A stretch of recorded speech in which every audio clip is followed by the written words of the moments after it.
Welcome to the Crew online workshop. Writing an effective resume and cover letter. This workshop will help you to begin the process of creating an effective resume and cover letter for your future internship and school application. The purpose of a resume, along with your cover letter, is to secure an interview for a job or internship. An effective resume is an introduction that represents you when you are not there. A resume serves as a personal advertisement that summarizes your education, employment history, and experiences that are relevant to your qualifications for a particular job that you are applying for. Your resume determines if you get an interview. Therefore, an effective resume should customize to the job, highlight your strengths, and demonstrate that you are a viable candidate based on your qualifications.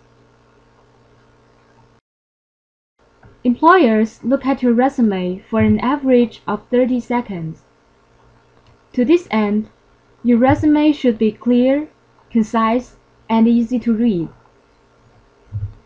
Keep your resume within one page, unless you have extensive experiences or graduate work. Specific information could be included in the cover letter or during interview. Leave margins of 1.3 to 2.5 centimeters on all sides. Use standard fonts such as Times New Roman or Arial. Font size should be between 10 to 12 points. Keep consistency throughout all documents. The content of a resume includes the following components: your contact information, education, professional experience, and additional information. Contact information always located at the top of your resume. It is a section that provides information that help prospective employers to contact you. Not only it presents a first impression, but it also provides the most essential information on the page. What may you include in your contact information? Your full name, of course. Your name should stand up the most. Use a large, bold font. Use appropriate professional email address. Include your phone number and any other means of communication in your job search. Always provide your permanent address, in addition to campus address, if you expect being away during breaks. Here are some examples of ways to display the contact information on your resume.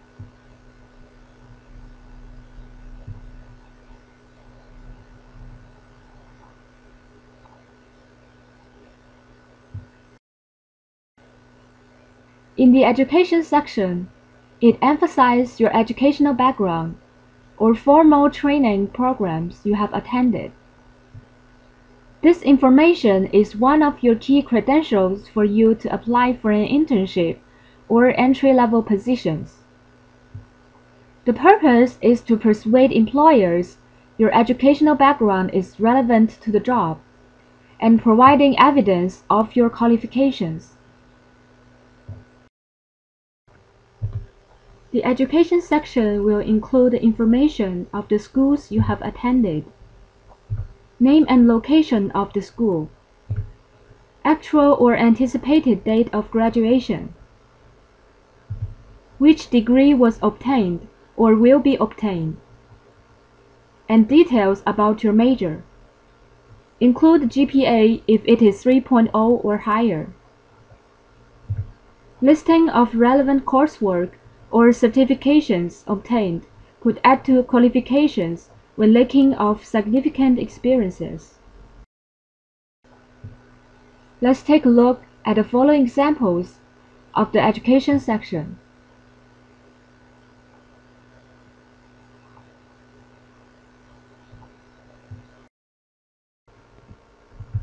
Employers are interested in hiring people with related working experiences than as students. Therefore, this section is at the heart of your resume.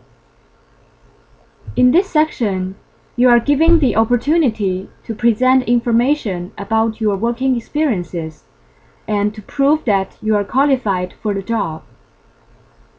If you are trying to prove you are the right person, you should support your argument with detailed evidence.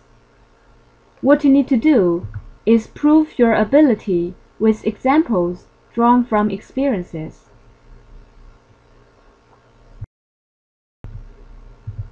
What goes into the experience section? Include all relevant experiences, such as full-time employment or part-time jobs, internships, summer jobs, school assistantships, volunteer experiences. If your senior project or academic research related to the job you're applying for, include them as well. List other activities that match with the duties or qualifications with the job you are applying for. Now take out a piece of paper or your draft resume and ask yourself about the previous job you have ever done. Fill them into these 4 columns. Select the relevant experience when applying for different jobs.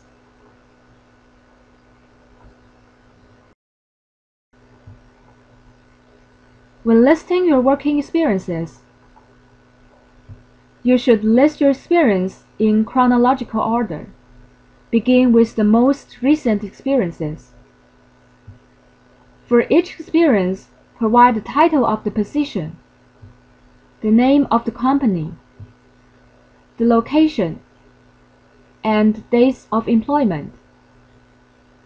When writing the descriptions of job responsibilities, duties, or achievements, start each duty with action verbs and use bullets to make it clear and parallel. Always prioritize the list of responsibilities. The following are examples of the experience section.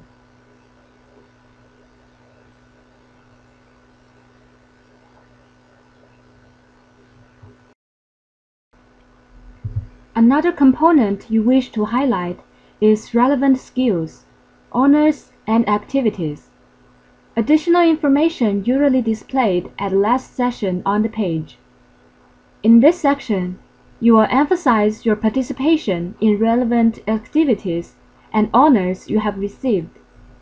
There are flexible ways to present it.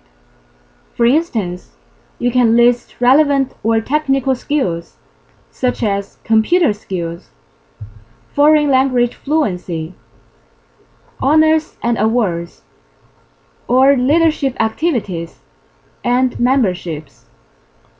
If you list a language, you must specify your skill level in the language and be honest with it. Here are 2 examples of what you can include in the skills and honors section. You could either list your honors, skills, or relevant activities under one section. Here, for instance, list them under skills and memberships. Or list every category individually on your resume. Consistency is key. When using bullets, underlines, capital letters, and indentation, make sure they are consistent throughout the document.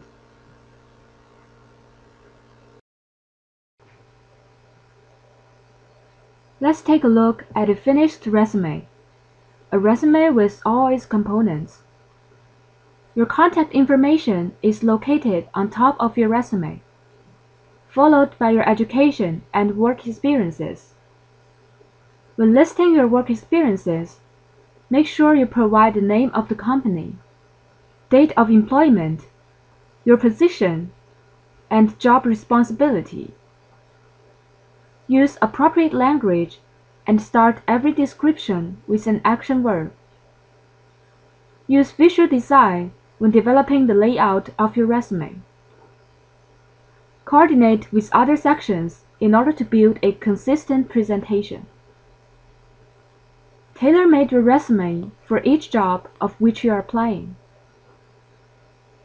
Additional information can be flexible, but it should provide evidence of job-related qualification. Provide a list of reference persons on a separate page.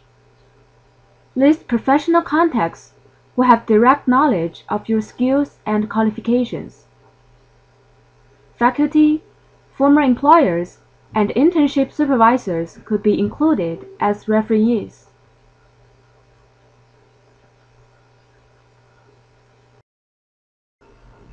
Here is an example that illustrates what a reference page may look like. Use the same heading of your resume with your contact information. List every referee's name, position, and contact information. Make sure to obtain the permission first. Don't forget to provide them with a current resume and the job description of the position you are applying for. Be sure to select those who will speak highly of you and your skills and qualifications. Your cover letter should set up in a standard business letter format. It should include the following sections: your return address, month, date, and year on the date line. Include the company name and address of your prospective employers. Find out the contact person's name and title, and always address your letter to a specific individual with his or her correct title. Call the company and find out the name and correct spelling of the hiring manager. If not, address him or her as "Dear Hiring Manager." Then begin with the content. The introduction paragraph is a short paragraph which introduces you to your employer. It indicates the position that you are applying, how you found out about opening, and why you are interested. The following 1 or 2 paragraphs could use to summarize your skills and qualifications. You will highlight your strongest qualifications that match the position requirement, as well as explain the value that you can bring to the company. Discuss about your skills and experiences that make you a strong candidate. The last paragraph is the closing of your letter. You will thank the reader for reviewing your enclosed resume. Request an interview or indicate that you will be following up within the next few weeks.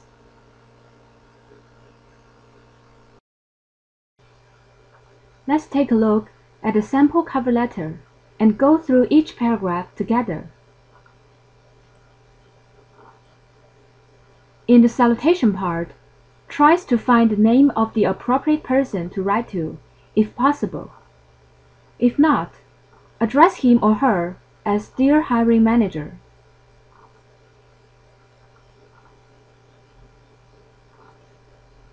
The first paragraph explains the purpose of the letter.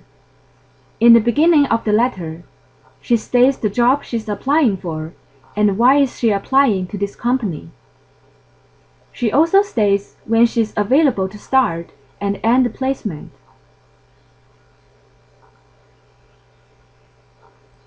The next paragraph explains why the candidate interests in the company and related field. She also says why she's interested in this type of work.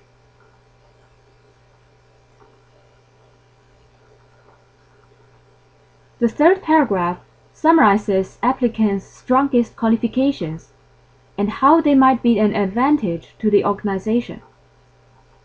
She also tries to relate her skills to the job and explain how her experiences are relevant to the position which she is applying.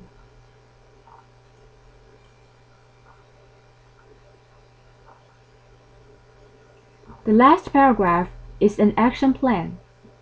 The candidate mentions days she would be available for interview. She also expresses the appreciation for employer's time and consideration. In the end, she mentions an enclosed resume. Close the letter with "Sincerely" and her typed name. It appears double-spaced below the body of the letter and followed by a comma.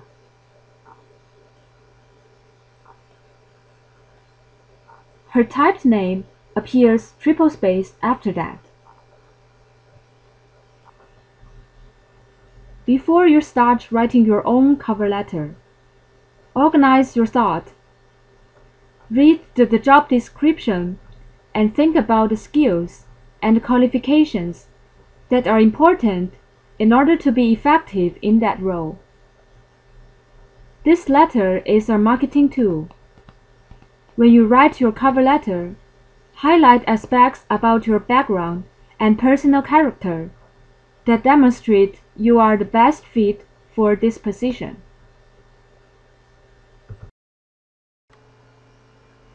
There are also some things you want to avoid when writing your own cover letter. Let's see them through a bad example and find out what is wrong of this letter. Dear Sir or Madam, the salutation doesn't address to any specific person's name or title. From the employer's point of view, here may suggest a slight lack of initiative. The next paragraph talks about his ideal job, but apparently, he admits that book selling is not what he really wants to do. There is also a repetition of word career in one sentence.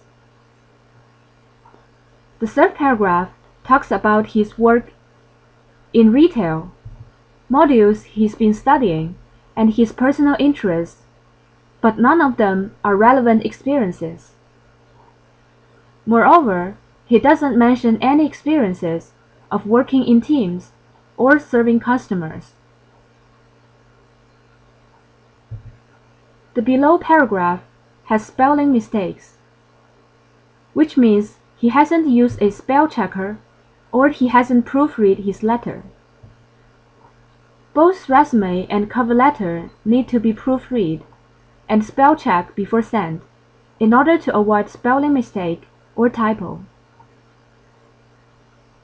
The closing paragraph has a lot of repetition of what he has mentioned before. A bad cover letter can ruin the opportunity for you to get an interview. Therefore, keep your cover letter brief, concise, and relevant to the position. In the end, double-check the spelling before you send the letter.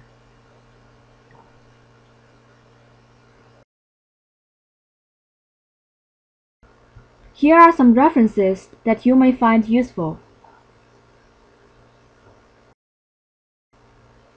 We hope that this presentation is helpful to you. If you are looking for more information, please feel free to contact us.